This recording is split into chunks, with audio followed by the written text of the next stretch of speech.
Hi everybody, welcome back to the channel. Stu Clark here.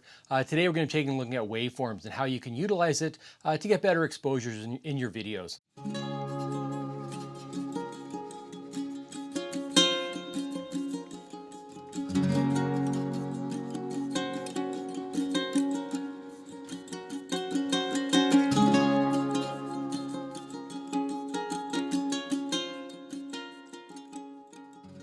Waveforms is something that I've always typically used the histogram, and if you're like me, you've come to videography from the photography side of things, you're probably more familiar with the histogram. And the histogram is basically, it's a readout of the entire sensor from the blacks on the left to the whites on the right.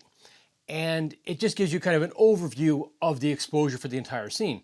Where the waveform is much different in that it actually uses a line by line, a vertical line exposure with the blacks on the bottom and the whites on the top. So it actually gives you a much better real-time idea of what's actually happening in the scene as you're recording the video. So today we're going to take a look at that. We're going to take a look at it from on the computer. We're going to give some good examples of how to read the waveform, but then we're going to go out in the field and give you some really great examples that'll really make it clear about how the waveform actually works, and then how I've set it up on the Nikon Z8 and how I've mapped it into my function 1 button to make it really simple to use and to really improve the exposures and get much more out of your Nikon Z cameras. Right on, let's get into it. Now let's just have a quick look and give a demonstration of the waveform in real time. So this is just a out of focus look at my keyboard at the changing lights of the keys. So the white band at the bottom is showing the black at the bottom here, so it's not clipping on the blacks at all. The top of the white band will be the blue at the top here, and then each of these waves as they push up as the keys change color, kind of you can see how it corresponds to the shape of the light in the background there. And then as the frame moves up a little bit, you'll see some of the white at the top creeping in, and you'll see the waves start to push up at the top here as we start to see some white. So there's kind of a quick overview of the waveform. So now let's take a look at one of my recent barred owl shoots and show it in the field. When we're looking at the waveform here, what this is basically that this is representation of the entire sensor here. So blacks are on the bottom, the whites are on the top.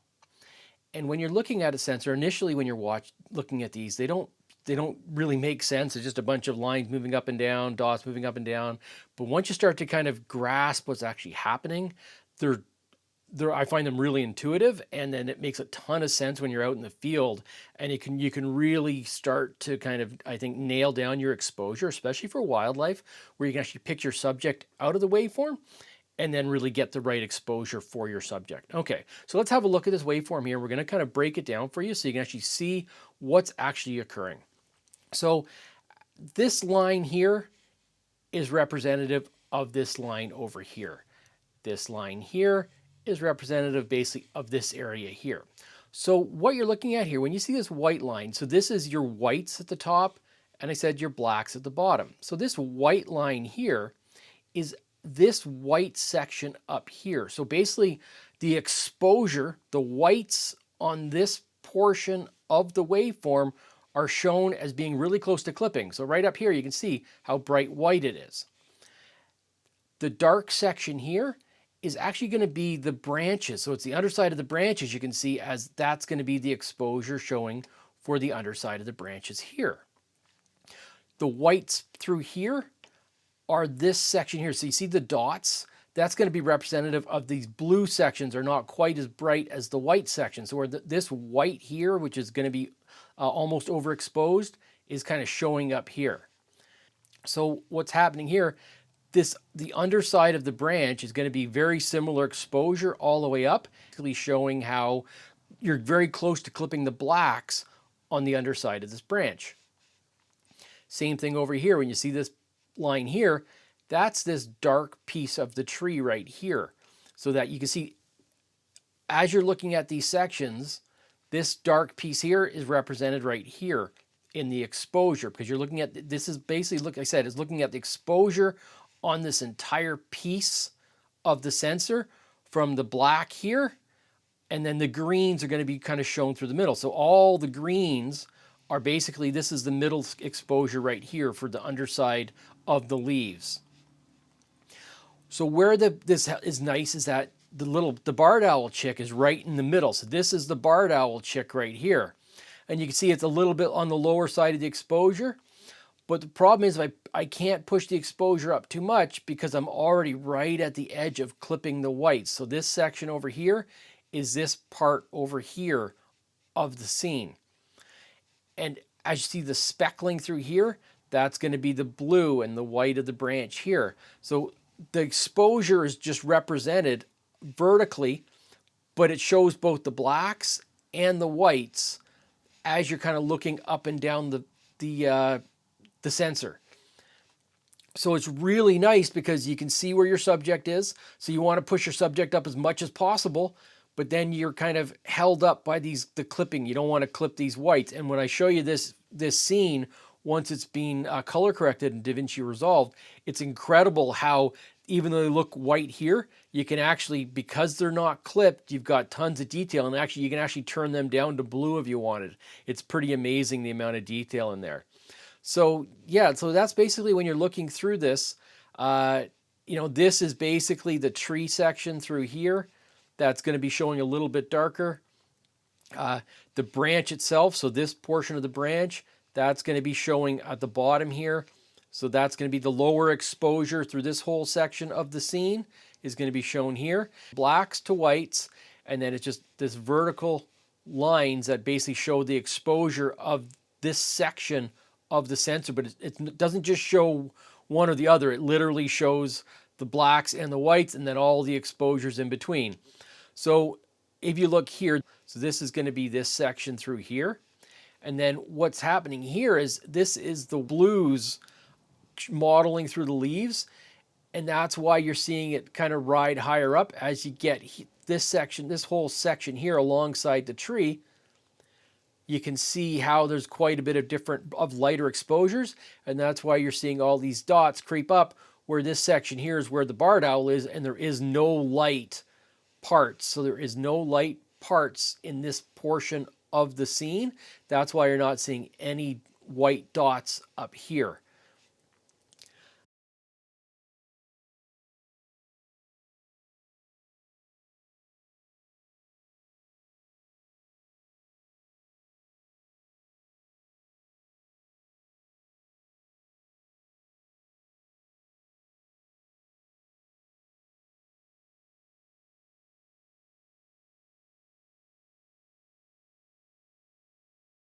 Okay, now let's head out to the estuary and we can see how the waveform performs in real time.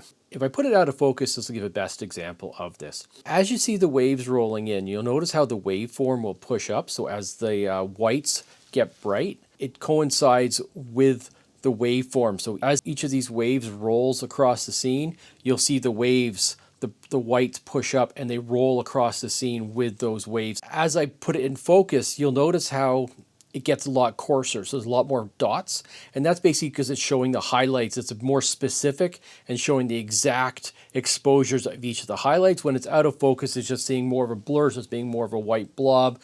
You can see the exposure with the white dots is a little bit more precise. So now let's look at the ravens playing in the wind on a bright blue sky. Okay, so now let's pause the clip here. So this is the ravens flying, and you can see here it's quite a narrow band. So this represents the exposure of the sky all across the frame, and you can see how it's quite consistent. It looks almost white. It's quite close to the top, but it's not clipping anywhere across the frame, which is nice. So this means in DaVinci Resolve, when we do some color correction, we can actually probably pull some decent blue out of this. And then also here, you can see how the ravens all show as the darker exposures in the dots here. And depending on, you'll see some lighter spots where they've turned and their wingtips will be showing a little bit lighter. But what's nice here, again, they're not at the bottom, so they're not clipping at the black side of things, which is great, so that you've still got, you're going to have quite a bit of detail on the ravens, and we can actually brighten up the shadows in DaVinci Resolve, and you should be able to get some decent detail out of the ravens, and there's no black clipping going on at all. So an excellent exposure for birds flying in the sky. You can see how the white looks completely blown out, but because we made sure that the whites weren't clipping in the waveform, when you get to the color corrected version here, you can see how blue the sky actually was. You can see the clouds in the sky. And this is why it's so important. You want to expose for the highlights, but make sure you're not clipping.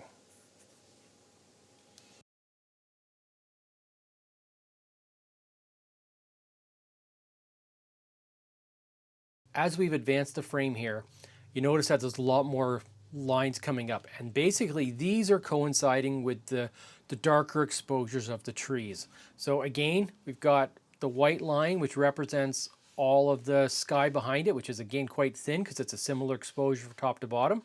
But whenever you see a tree creep into the frame, that's when you see the exposure dropping down corresponding with each of these trees.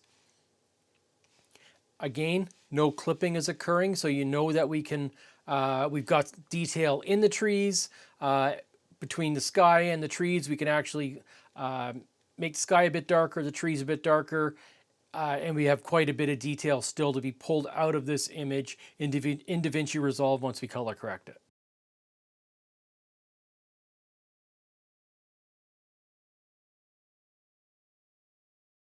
So this one of the heron is a great example because you can actually see the heron in the image. Okay, so this here is going to be coincide with the dark exposure of the water, and then up here is going to be the lighter exposures of the water. So basically, this is kind of a representation. So the exposure of the water from dark to light basically goes right through the middle of the waveform. So it's exposed really nicely. You've got a really nice exposure on this frame.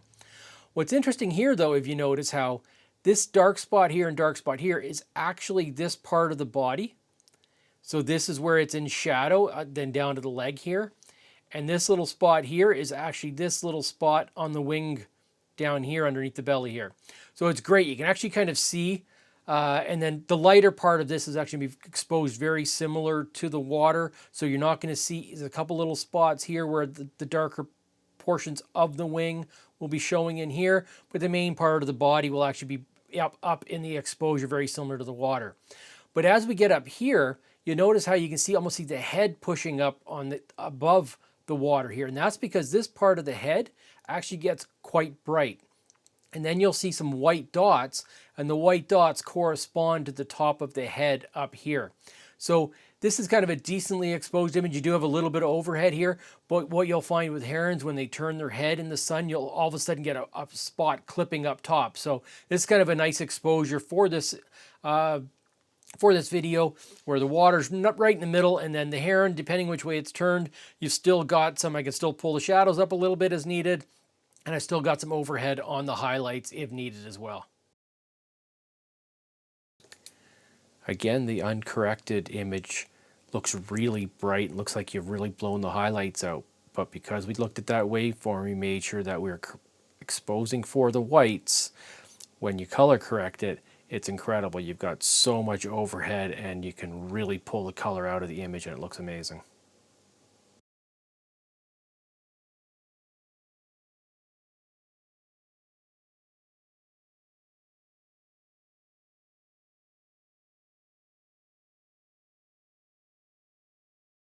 This clip from the crow and vulture video is great. So this is a great example of how the waveform looks. So what we're looking at here, this is the water. So this corresponds with the water. Because it's out of focus, it's a fairly solid band, and it's a fairly consistent exposure with a couple of the waves. It's showing a little bit greener, a little bit darker, but for the most part, it's a fairly consistent exposure of the water. Up here is actually the whites of the clamshells on the beach, and they're starting to push through a little bit. And then this is the crow, and this is the vulture. So this would be kind of coming from the underbelly. So this is the darker portion that's in the shadow on both these birds. The crow is quite dark all the way through, so it's a little bit thicker band. Where with the vulture, you can see how the exposure pushes up a little bit higher. And then where you've got the head and the back are going to be fairly consistent with the water from an exposure standpoint. But this is a great example where, so you can see how both birds are not clipping, so they're not right at the bottom. I could probably push the exposure of this whole video up a little bit just to get a little more detail underneath. But in DaVinci Resolve, because this was shot in Nikon NRAW, I should be able to pull some detail out of the underwings and still preserve the highlights on the beach here without clipping too much or getting too many bright white spots. So this one, the exposure is actually fairly close, and just applying the LUT got the video very, very close to being color corrected.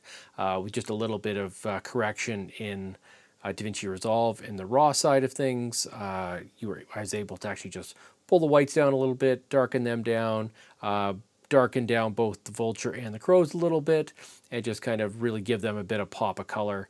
And as you see in the color graded version here, it looks fantastic. Tons of saturation, lots of color, no clipping at all on either the blacks or the whites. It looks great. Other than, of course, the atmospherics. With an onshore wind, whenever we have the wind blowing over the cold water onto the warm land, it was quite a warm day, we definitely end up with a lot of atmospherics, as you can see in this video here. Okay, so let's take a look at how I'm accessing the waveform on my Nikon Z8. I should apply for Z9 and ZF, and most likely the Z6 too once it's released. Might be a different number within the video settings, but you should be able to find it fairly easily. Okay, so you go down to G in the custom settings menu, and you'll need to do this on every one of your shooting banks if you have shooting banks set up. We scroll down to G16, which is the brightness information display. So in this one, we've got the option of the histogram, the waveform small, and the waveform large. So the histogram and the waveform in the small version are quite small and show in the bottom left-hand corner. And they work great, but I think they're very limited in the information they can give you because they are so small in the viewfinder. So I find it a little bit more difficult. And that's why we're going to play with the waveform large here. And this is where once I started utilizing the large format of the waveform, it really kind of opened my eyes to how useful the waveform can be with regards to getting the proper exposure on video. So the waveform large, we're going to click on that. Then we're going to go down to, so you can see how the G18 is the custom monitor shooting display and G19 is the custom viewfinder shooting display. So each of these can be set up independently, and they actually will work independently of each other. So let's first have a look at the monitor shooting display. When you click on this, so how we're going to set this one up is this is the back screen. And so for this one, we're going to make it so that the waveform large is on display 1. So that's going to be the one that will pop up. If you turn the camera on and off, it seems to want to default back to display 1. So we're going to have that. So if you're shooting video through the viewfinder, you can actually take your head away, and when the display comes up on the back screen, the waveform large will pop up, so you can check your exposure really quickly. So that's a really nice feature having this one. So what we're going to do, I personally like to have lots of details. I want to see everything. I want to see all my settings when I'm recording video. I don't want to make it where I've got an AFC or AFS mode and don't realize it, so it's not focusing. So I want to have both simple and detail checked. And then we're going to check the touch controls. We're definitely going to uncheck the virtual horizon when we have the waveform large enabled, because it will sometimes show as white lines and you might think it's part of the exposure that's showing as a kind of where it's actually the horizon line. So then we're going to check the waveform large, and I'm going to uncheck everything else for this one because I don't want to have too many things in the middle of the screen when I'm looking at the waveform. Okay, click that. And then for display 2, I'm going to basically have everything checked, and then also have the horizon line. I really like to have the virtual horizon enabled so that I can see to make sure the horizon is level as expected. And everything else will be unchecked then. That's kind of my personal preference for displays. Now we'll get back out of that. We're going to go to the custom viewfinder shooting display. And this one we're going to do in reverse. We want to make sure that when we look into the viewfinder, we don't have the waveform enabled. So we don't want display 1 to have the waveform on it, because when you go to, if you've had the key turned off, when you turn it on, you don't want the waveform showing when you first started recording sometimes. It's a lot of times you just focus, and starting recording is more important than exposure initially. So again, I like to have simple detail. So this is where you're going to want to have the horizon line on it so you can see, again, to make sure your horizon is level. And then I like to have the rest of these checked off for video. I like to have it a little bit cleaner. And then let's go back to display 2. And display 2, again, I'm going to have simple and detail. I want to make sure, regardless of what I'm looking at through the viewfinder. I want to make sure I have all my specs. I want to know what my exposure is, my aperture, all that, shutter, or your focus modes especially. They always have them enabled. And then we're going to turn on the waveform large here, and then everything else off. Okay, now we're going to go up to the custom controls, and under custom controls, function 1 button in video mode for me was kind of one that I never really found a proper use for it. I kind of bounced around between different function 1 buttons. For function 1 on the photo side of it, that's definitely that's my single point shooting button. So that one definitely has a place when it comes to the photo side of it. But for video, I never really had a good home for that button. So this one, what I've done, I like the display button. So when I'm recording, especially the viewfinder, I've made it so I've set it up so display, and this basically will cycle the live view info display. So the reason I've gone this way is that my thumb doesn't quite reach the display button when I'm looking through the viewfinder, but it does. But I have the display button on the back when I'm using the back screen. When I'm using the monitor, I'll use the display button on the back, and then when I'm recording video through the viewfinder, I will use the function 1 button on the front. And by pressing this button, you can see it basically cycles between the waveform and the regular screen. And when I go to the viewfinder, it does the same thing. I'm looking through the viewfinder right now, and I don't have the waveform showing. When I take my eye away, the waveform is showing on the back screen. So they actually work independently. So you can have one enabled or not. So it's really handy, and I find for me, it's actually been a really interesting tool that I'm really like utilizing, and I figured to share it with you, so it might work for you too. There you go. Hopefully you got some good info out of this video. Till next time, see you out there.